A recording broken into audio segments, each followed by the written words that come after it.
오늘 하나님께서 우리에게 주신 말씀은 요한복음 14장 22절부터 27절까지의 말씀입니다. 요한복음 14장 22절부터 27절까지 신약 173페이지에 있습니다. 찾으셨으면 우리 한 절씩 교독하겠습니다. 가룟이 아닌 유다가 이르되 주여 어찌하여 자기를 우리에게는 나타내시고 세상에는 아니하려 하시나이까.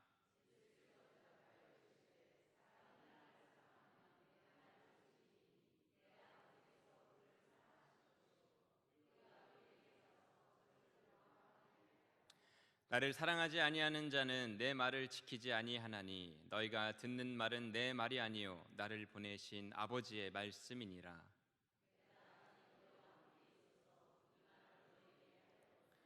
보혜사 곧 아버지께서 내 이름으로 보내실 성령 그가 너희에게 모든 것을 가르치고 내가 너희에게 말한 모든 것을 생각나게 하리라. 평안을 너희에게 끼치노니 곧 나의 평안을 너희에게 주노라. 내가 너희에게 주는 것은 세상이 주는 것과 같이 아니하리라. 너희는 마음에 근심하지도 말고 두려워하지도 말라. 아멘. 이 말씀은 하나님의 말씀입니다. 아멘. 우리 말씀 듣기 전에 해야 할 것이 하나 있죠? 네, 3일 밤입니다. 저를 보셔야 됩니다. 저를 보시고 저희 이번 한 주간 암송 구절 함께 암송해 보도록 하겠습니다. 시작. 수고하고 무거운 짐진 자들아 다 내게로 오라. 내가 너희를 쉬게 하리라. 마태복음 11장 28절 말씀. 아멘. 아멘. 전부 다 외우신 것 같습니다. 네. 오늘은 나의 평안을 너희에게 주노라 라는 제목의 말씀으로 여러분들과 은혜를 나누고 싶어요. 여러분들 안녕하십니까? 안녕하시죠? 네. 이 인사는 우리가 매일 삶 속에서 늘 생각하지 않은 무의식 중에라도 자주 하는 인사이지요. 그러나 2013년에 이 인사에 큰 의미가 담긴 때가 있었습니다. 2013년 코레일 노조의 파업을 보고 한 대학교의 경영학과 학생이 본인이 다니던 학교 후문에 대자보를 하나 붙였습니다. 안녕들 하십니까? 안녕들 하십니까? 이 구호는 다른 대학뿐만 아니라 고등학생들에게까지 영향을 미쳤고 또 페이스북을 통해서 많은 젊은 세대들에게 충격과 또 도전을 줬습니다. 당시에 정치에 불만을 품은 젊은 층들이 이 시점을 계기로 정치에 참여하는 움직임을 보면서 어떤 언론사는 이 세대를 안녕 세대라고 일컫기까지 했습니다. 안녕들 하십니까? 여러분, 이 구호가 왜 나왔을까요? 안녕들 하십니까? 이 인사에는 어떤 의미가 담겨 있는 것일까요? 이런 겁니다. 나는 안녕 못한데 여러분들은 안녕하십니까? 라는 의미가 있는 것이고, 사회가 이렇게 부조리한데 혼란스러운데 여러분들은 어떻게 안녕할 수 있습니까? 라는 의미가 담겨 있는 메시지죠. 여러분 안녕하십니까? 이걸 좀 교회적으로 바꿔보겠습니다. 여러분 평안하십니까? 옆에 계신 분한테 한번 질문해 주세요. 평안하십니까? 네, 여러분 모두 평안하시기를 축복합니다. 오늘은 이 평안에 대해서 여러분과 함께 묵상해 보고자 합니다. 평안이 무엇일까요? 사전적인 의미로는 걱정이나 탈이 없는 상태라고 말합니다. 아무런 걱정이나 탈이 없는 상태. 그럼 성경적으로 평안은 무엇일까요? 한번 저를 따라해 주시겠습니까? 평안은 하나님이 주신 선물이다. 평안은 하나님께서 모든 믿는 자에게 주신 선물입니다. 여러분 성경에 평안이란 단어가 200번 나옵니다. 200번. 그렇게 많이 쓰일 만큼 평안이란 이것은 우리 성도들에게 있어 신앙생활하는 데 있어서 매우 중요한 요소라고 볼 수 있는 것이죠. 하나님께서는 우리 모두가 평안하기를 원하십니다. 하나님의 소원입니다. 그래서 선물로 하나님의 평안을 우리에게 주신 것입니다. 그런데 안타까운 사실은 많은 성도들이, 저를 포함한 많은 성도들이 이 선물을 잃어버릴 때가 참 많이 있다라는 거예요. 우리에게 주신 평안을 잃어버리고 또 때로는 잊어버릴 때가 있습니다. 기쁨으로 이 선물을 받았다가 순식간에 잃어버리는 것이죠. 여러분, 오늘 한번 여러분 마음속으로 정직하게 한번 질문해 보십시오. 나는 과연 정말 평안한가? 나는 과연 정말 평안한가? 사람들이 평안을 잃어버리는 이유 두 가지가 있습니다. 오늘 말씀에서 좀 봤으면 좋겠는데요. 첫째는 하나님이 주시는 평안이 아닌 세상의 평안을 붙잡기 때문입니다. 27절을 한번 읽어볼 텐데요. 그럼 밑줄 친 부분을 좀 강조해서 읽어주셨으면 좋겠습니다. 함께 읽습니다. 시작. 평안을 너희에게 끼치노니 곧 나의 평안을 너희에게 주노라. 내가 너희에게 주는 것은 세상이 주는 것과 같지 아니하니라. 너희는 마음에 근심하지도 말고 두려워하지도 말라. 예수님께서도 인정하고 계세요. 세상이 주는 평안이 있다. 여러분, 세상이 주는 평안의 대표적인 예가 뭘까요? 돈이죠. 돈입니다. 돈이 우리에게 주는 안정감이 있습니다. 통장 잔고가 넉넉할 때 오는 안도감이 있죠. 저는 잘 느껴보지 못했는데 그렇다고들 하더라고요. 공이 많으면 마음이 뭔가 이렇게 든든하고, 지갑에 이렇게 현금이 많으면 뭔가 어디 가서도 꿀리지 않을 것 같고, 그래서 뭐 지혜로운 아내의 상 중에 하나가 남편 지갑에 현금 넣어주는 아내라고 할 정도로, 할렐루야, 우리 장로님들, 선생님들. 네. 반대로 통장에 잔고가 없으면 불안합니다. 그죠? 많으면 평안한데 없으면 불안한 거죠. 돈은 우리에게 괜찮을 거야, 문제가 와도 내가 해결해 줄게 속삭입니다. 그 달콤한 소리에 우리의 마음을 빼앗기곤 하죠. 또 무엇이 우리에게 안정감을 줍니까? 사람입니다. 사람. 돈이 우리에게 안정감을 주기도 하지만 사람이 우리에게 안정감을 주기도 합니다. 제가 이걸 어제 저녁에 느꼈어요. 어제 제 아내와 아이들이 그 뉴질랜드로 출국을 했습니다. 1월 중순에 처제 결혼식이 있어서 참석차, 또 저희 처가와 본가가 다 거기 있기 때문에 인사드리러 출국을 했는데요. 한 50일 정도 가 있어요. 50일 정도. 과거에는 6개월도 떨어져 있어 보기도 했고, 길게는 1년 반도 떨어져 있어 봤어요. 그래서 50일 정도야 뭐 아무렇지도 않겠거니 싶었습니다. 근데 공항에서 체크인을 마치고 이제 가족들은 들어갈 수 있고 저는 못 들어가는 그 문이 있잖아요. 짐 심사하는데 거기서 인사를 했어요. 근데 제 딸이 얘가 아무튼 눈치가 빨라요. 한번 들어갔다가 다시 나와서 이렇게 안아주고 가더라고요.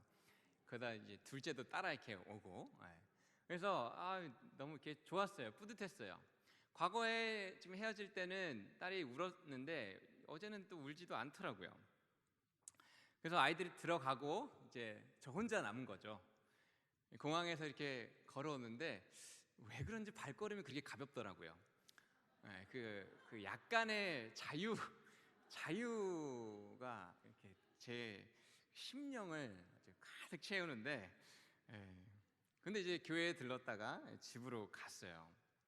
평소 때 집에 들어가면 애들이 난리도 아닙니다. 막 소리 지르고, 아빠만 오면, 아빠는 놀아주는 사람이잖아요. 아빠만 오면 막 흥분해가지고 막 쿵쿵거리고, 뭐 그게 11시든 10시든 상관없이 그래요. 소란스러워요. 근데 어제는 갔는데 이게 너무 고요한 거예요. 너무 적막하고 매우 허전했어요. 근데 이 허전함이 불안해지더라고요. 불안감으로 이어지더라고요. 만약에 가족을 잃으면 나 혼자 남아 남게 되면 버틸 수 있을까? 거기서 제가 내가 우리 가족 안에서 안정감을 매우 많이 누리고 있었구나. 이 사람 안에서, 가족 안에서 평안함을 굉장히 누리고 이것을 의지하고 기대고 있었구나 라는 걸 깨닫게 되었습니다. 여러분, 사람이 주는 평안함이 있어요. 가족이 주는 평안함이 있고 친구가 주는 평안함이 있습니다. 돈, 사람, 그 외에도 세상이 주는 것으로부터 우리는 안정감을 얻고 또 얻으려고 노력합니다. 그런데 이런 것들을 붙잡을 때 우리가 하나님의 평안을 놓치게 되어 있다는 것입니다. 어쩌면 50일이 저에게 있어서는 사람을 의지하고 사람 안에서 평안함을 누렸던 것을 내려놓고 오직 하나님 한 분만으로 평안할 수 있는 법을 연습하는 시간이 될 것 같아요. 돈, 사람, 그 외에 여러분들 의지하고 있다면, 평안함을 찾고 있는 것이 있다면 오늘 그것들을 발견하시고 내려놓으시는 귀한 시간이 되기를 바랍니다. 또 우리는 언제 하나님의 평안을 누리지 못합니까? 27절을 다시 한번 읽을 건데요, 이번에도 밑줄 친 부분을 강조해서 읽어주시기를 부탁드립니다. 함께 읽겠습니다. 시작. 평안을 너희에게 끼치노니 곧 나의 평안을 너희에게 주노라. 내가 너희에게 주는 것은 세상이 주는 것과 같이 아니하리라. 너희는 마음에 근심하지도 말고 두려워하지도 말라. 하나님의 평안을 풍성히 누리지 못하게 하는 두 번째 이유는 바로 근심과 두려움이라는 것입니다. 우리 안에 근심과 두려움이 가득하면 하나님의 평안을 누릴 수 없습니다. 그리고 그 두려움과 근심은 하나님의 평안을 빼앗아 가버립니다. 근심과 두려움에는 공통점이 하나 있습니다. 무엇인 줄 아십니까? 근심과 두려움의 공통점, 바로 아직 일어나지 않은 일에 대해서 내 경험과 내 지식을 바탕으로 추측, 판단, 결론을 내려서 그 마음을 현재로 끌고 오는 거예요. 근심과 두려움의 공통점은 그것입니다. 아직 일어나지 않은 일에 대한 내 경험과 지식을 바탕으로 한 추론이라는 거예요. 일어났으면 근심을 할 수가 없죠. 일어났으면 두려워할 수 없습니다. 일어날 일에 대한 근심과 두려움이라는 것이죠. 내 경험이나 지식이 밑바탕이 되어서 최악의 시나리오를 예측하는 것입니다. 이것이 미래를 대비할 수 있는 장점이 있긴 해요. 그죠? 이런 일이 일어날 수도 있으니까 이렇게 대비하자, 이런 장점도 있긴 하지만 여러분, 근심과 두려움에 사로잡히면 아무 일도 못합니다. 근심과 두려움에 사로잡히면 아무것도 못합니다. 잠언, 여러분 계속 묵상하고 계시죠? 잠언 노트가 2020년 12월에 빈칸으로 남아있지 않길 바랍니다. 잠언 22장 13절에 재미있는 말씀이 있어요. 함께 읽어보겠습니다. 시작. 게으른 자는 말하기를 사자가 밖에 있은즉 내가 나가면 거리에서 찢기겠다 하느니라. 무슨 말이죠? 이 말씀은 게으른 자는 자신을 정당화하기 위해서 있지도 않은 사자를 끌고 와서 저 거리에 둔다라는 거예요. 그렇죠? 근데 이거를 반대로 한번 여러분 생각해 보시기 바랍니다. 사자에 대한 두려움이 있을 때 게을러진다라는 거예요. 사자에 대한 두려움이 있을 때 밖으로 나가기 싫어진다라는 거예요. 사자에 대한 두려움이 있을 때 내가 해야 할 일들을 못한다라는 것입니다. 근심과 두려움이 많은 사람은 아무 일도 못합니다. 제가 이것을 요즘 청소년들 안에서 많이 봅니다. 청소년들과 대화를 해보면요, 꿈도 별로 없고 뭘 해야 될지도 잘 모르겠고 뭔가 우리 같이 시도해보자, 도전해보자 하면 못해요. 왜 그런가 봤더니 어려서부터 계속해서 최악의 시나리오를 써보는 걸 연습해 본 거예요. 그래서 소위 최선의 선택이라는 것을 하기 위해서 계속해서 부정적인 미래를 그려보고 거기서 나의 피해를, 나의 손해를 최소화하는 법을 습득하고 있어요. 아이들이 두려움과 근심으로 가득합니다. 청소년 나이 때는 뭐 시도해보고 실패해보고 넘어져보고 해야 되는데 아이들이 시도할 생각조차를 안 합니다. 그게 다음 세대의 현실이에요. 근데 지금도 여럿 있습니다. 위대한 일을 행하는 사람들을 보십시오. 그 사람들의 과거를 살펴보면 실패 안 한 적이 없습니다. 넘어져 보지 않은 사람이 없습니다. 다 실패해보고 다 절망에 빠져보고 다 피해 봐봤고 다 손해 본 사람들이 계속해서 그 실패를 극복하면서 두려움을 극복하면서 근심을 이겨내면서 위대한 일을 해낼 수 있었다는 것입니다. 저는 하나님의 일도 마찬가지라고 생각합니다. 하나님께서 하나님의 일을 행하시기 전에 어떤 사람을 통해서 기드온이나 하나님의 사람들을 통해서 하나님의 일을 행하시기 전에 반드시 거치는 과정이 하나 있는데 이 안에 있는 두려움을 빼내는 거예요. 먼저 만나시고 내니 두려워 말라 말씀하십니다. 두려워 말라. 하나님의 평안을 빼앗아가는 것 바로 근심과 두려움입니다. 특별히 하나님의 일은 믿음으로 해야 하는 일입니다. 믿음으로 해야 하는 일이에요. 그래서 더 두려움이 큰 것 같습니다. 더 모험해야 하니까.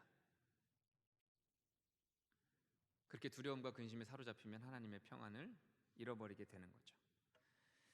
그렇게 내가 만들어낸 근심과 두려움도 있는 반면에 악한 영이 주는 두려움도 있습니다. 악한 영이 주는 두려움도 있어요. 외부로부터 들어오는 거죠. 저는 12년 정도 청소년 사역을 해왔습니다. 그래서 청소년 사역하면서 많은 아이들을 만나고 많은 일들을 경험했는데 어떤 수련회에 갔어요. 수련회에 가서 재밌게 놀기도 하고 또 예배도 드리고 예배 드린 후에 뜨겁게 기도하는 시간이 있었습니다. 근데 기도하고 있는데 어떤 여학생이 소리를 막 지르는 거예요. 막 소리를 질렀어요. 그래서 무슨 일인가 해서 딱 봤는데 얘가 벌벌 떨고 있는 거예요. 벌벌 막 떨고 있는 거예요. 보니까 이 친구가 두려움에 사로잡혀가지고 아무것도 못하고 기도도 못하고 그냥 그 자리에서 부들부들 떨고 있더라고요. 그래서 이 친구를 같이 일으켜가지고 밝은 곳으로 가서 계속 기도해주고 또 귓가에 시편 23편 찬양을 계속 불러주니까 이 친구 마음에 그 요동하던 마음이 잠잠해지는 것을 경험을 했어요. 두려움은 아무것도 못해요. 제가 장신대 시험을 치르는데요. 그 앞줄에 어떤 여자분이셨는데 시험을 치르는데 시험 그 시간이 다 된 거예요. 근데 이분이 마킹을 다 못했나 봐요. 장신대 신대원 시험은 1년에 한 번밖에 없거든요. 그래서 한 번 이제 떨어지면 1년을 기다려야 돼요. 얼마나 긴장이 되겠습니까? 근데 이분이 벌벌 떠는데 옆에서 시험관이 펜 내려놓으세요. 펜 내려놓으세요. 그런데 내려놓지도 못하고 벌벌 떨고만 있는 거예요. 두려움이 그렇습니다. 아무것도 못하게 만드는 겁니다. 우리 안에 있는 평안을 불살라 버리는 것이죠. 오늘 본문의 제자들도 근심과 두려움으로 가득 찬 상황이었습니다. 이 제자들이 예수님을 따랐던 데에는 사심이 있었던 것 같아요. 예수님이 왕이 되시면 좌의정 우의정도 하고 뭔가 한몫 챙기고 싶었던 마음들이 제자들한테 다 있었던 것 같아요. 그런데 예수님께서 갑자기 내가 떠나란다라는 말씀을 하시는 거예요. 내가 너희를 떠난다. 근데 너희가 내 가는 곳을 알지 못한다. 너희를 따라오지 못한다. 이 제자들이 얼마나 당황했겠습니까? 그래서 가룟 유다가 질문하는 거예요. 예수님, 우리에게는 이렇게 나타내 주셨는데 왜 세상에는 당신을 나타내지 않으십니까? 왜 유명해지지 않으십니까? 왜 많은 사람들의 칭송을 받지 않으십니까? 왜 우리에게만, 정말 보잘것없는 힘없는 우리들에게만 이렇게 좋은 것들을 나눠주시고 더 많은 사람들, 더 많은 인기, 더 많은 명예를 누릴 수 있음에도 불구하고 왜 안 나타내시고 떠나시를 합니까? 제자들 안에 두려움이 있었던 거예요. 근심이 있었던 거예요. 내가 지금까지 이렇게 모든 것을 다 버리고 예수님을 따라왔는데 이 내 실수였으면 어떡하지? 내 오판이었으면 어떡하지? 두려운 것입니다. 근심이 앞섰던 거예요. 예수님께서 제자들에게 이렇게 말씀하십니다. 27절인데요. 한 번 더 읽으실 때 밑줄 친 부분을 강조해 주시기 바랍니다. 함께 읽겠습니다. 시작. 평안을 너희에게 끼치노니 곧 나의 평안을 너희에게 주노라. 내가 너희에게 주는 것은 세상이 주는 것과 같지 아니하노라. 너희는 마음에 근심하지도 말고 두려워하지도 말라. 두려워 떨고 있던 제자들에게 예수님께서 나의 평안을 너희에게 준다라고 말씀하십니다. 그 평안은 어떤 평안입니까? 우리 하나님 아버지에 대한 절대적인 믿음으로부터 나오는 평안입니다. 그 평안은 어떤 평안입니까? 모든 것을 아시고 모든 것에 능하신 전지전능함을 기반한 평안이에요. 돈과 사람이 주는 평안과는 본질적으로 다른 평안입니다. 그리고 이사야서 9장에 말씀하신 평강의 왕으로서 주시는 평안입니다. 이것이 예수님의 평안이고 예수님께서는 그 평안을 우리에게 주신다고 말씀하십니다. 그 평안 오늘 예배하러 나온 여러분들에게 주시기를 주님의 이름으로 축복합니다. 아멘. 그리스도의 평강이 평생 여러분을 따라다녔으면 좋겠습니다. 여러분, 우리 안에서 평안을 제조하지 마십시오. 평안을 만들어내려고 하지 마십시오. 오래 못 갑니다. 금세 사라집니다. 두려움이 얼마나 강력한 힘인데요. 두려움이 우리가 만들어낸 아주 얕은 평안은 다 삼켜버립니다. 잠시 잠깐의 안정감을 위해 세상의 평안을 의지하지 마십시오. 참된 평안은 하나님이 주시는 것입니다. 며칠 전에 저희 금호중앙교회 명예 집사님이셨던 우리 고 오성근 집사님의 장례가 있었어요. 서천하시기 바로 전날 제가 권사님 두 분하고 우리 집사님 신방을 갔습니다. 집사님 의식은 없었던 상태였어요. 갔는데 가기 전에 하나님, 우리 오 집사님 만날 건데 또 그 따님 지원자매님 만날 건데 어떤 말씀을 좀 준비해 가면 좋겠습니까? 이렇게 계속 질문하면서 기도를 했어요. 근데 그때 주신 단어가 하나 있는데 바로 평안이었습니다. 평안. 근데 그런 때 있잖아요. 기도할 때 하나님께서 떠오르게 하시는 뭐 단어나 문장이 있는데 그걸 확신과 함께 주실 때가 있어요. 아, 이건 진짜 맞다. 이건 진짜 확실하다. 그 신방 갈 때가 그랬어요. 아, 하나님께서 평안을 주시기를 원하는구나. 찬양도 내 영혼의 그 깊은 데서 찬양도 준비했고 말씀도 그 요한복음 말씀 중에 제자들이 예수님이 십자가에 못 박히신 이후에 막 죽을까 두려워서 온 문을 다 닫고 마음을 닫고 이렇게 모여 있을 때 주님께서 딱 그 중심에 들어가셔서 너희에게 평안을 주노라 하셨던 그 메시지를 준비를 해갔어요. 같이 찬양하고 말씀을 나눴죠. 그리고 기도했어요. 하나님, 지금 오 집사님의 모든 장기의 문들이 닫혀 있습니다. 의식의 문이 닫혀 있습니다. 마음의 문이 닫혀 있습니다. 그러나 그 문을 다 뚫고 제자들 중심에 서셨던 것처럼 오 집사님의 중심에 찾아가셔서 하나님의 평강을 허락하여 주시옵소서. 기도했어요. 그리고 나왔습니다. 다음 날 새벽에 소천하셨다는 연락을 받았어요. 그래서 그 따님하고 장례 절차 관련해서 통화를 하는데 이런 말씀 하시더라고요. 아버님께서 어제 말씀 주신 대로 정말 평안하게 하나님 곁으로 가셨습니다. 그 표정에서 하나님의 평강을 볼 수 있었습니다. 그 평안 누가 준 걸까요? 하나님이 주신 겁니다. 의식이 없는 사람에게도 하나님의 평안은 작용하는지 믿습니다. 그 능력을 발휘하는 것입니다. 그 평안이 우리의 몸과 마음을 주장하는 것이죠. 다시 한번 축복합니다. 주 예수 그리스도를 믿는 여러분에게 하나님의 평강이 임하기를 바랍니다. 여러분에게, 또 여러분의 가족들에게, 여러분의 자손들에게 그 평안이 계속되기를 축복합니다. 그리고 그 평안으로 세상을 넉넉히 이겨내시기를 축복합니다. 마지막으로 이 평안을 우리가 어떻게 누릴 수 있는가? 요한복음 16장 33절을 한번 읽어보겠습니다. 시작.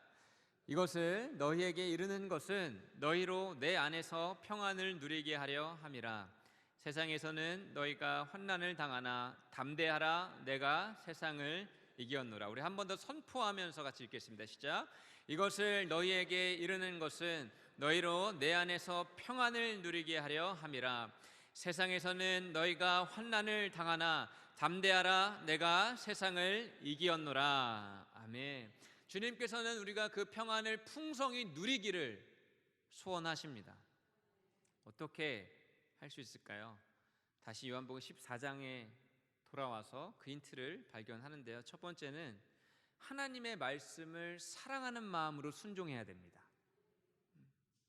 아버지를 사랑하는 자는 예수님의 말을 지킨다, 듣는다 말씀하셨죠. 사랑하는 마음이 중요합니다. 왜 그렇습니까? 사랑은 두려움을 내어 쫓나니. 하나님을 향한 사랑은 두려움을 내어 쫓는 것입니다. 그 사랑하는 마음으로 하나님의 말씀을 지켜 행할 때 우리 안에 참 평안이 있는 것이죠.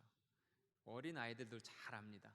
부모님 말씀 안 들으면 그 마음에 두려움이 찾아옵니다. 표정에서 다 나와요.